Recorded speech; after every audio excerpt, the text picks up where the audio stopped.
I have a iPhone SE, the 2020 version, and you have an issue where your screen recorder on the control center is grayed out like this and you can't click it. I'm going to show you guys how to get up and running right now.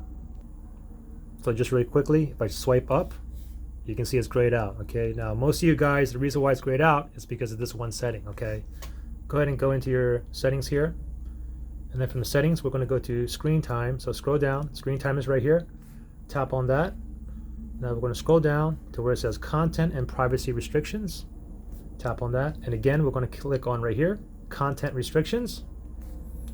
Now scroll all the way down to the very bottom. It says screen recording right here. It says don't allow. Okay, now most of you guys, the reason why yours is grayed out is because of this.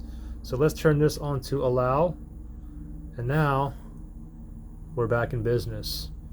Let me know if this worked for you guys. If it didn't work for you, let me know. I have like 8 other steps, but this step here is for most of you guys. Probably like 80% of you guys at least will be up and running right now. All right, good luck guys.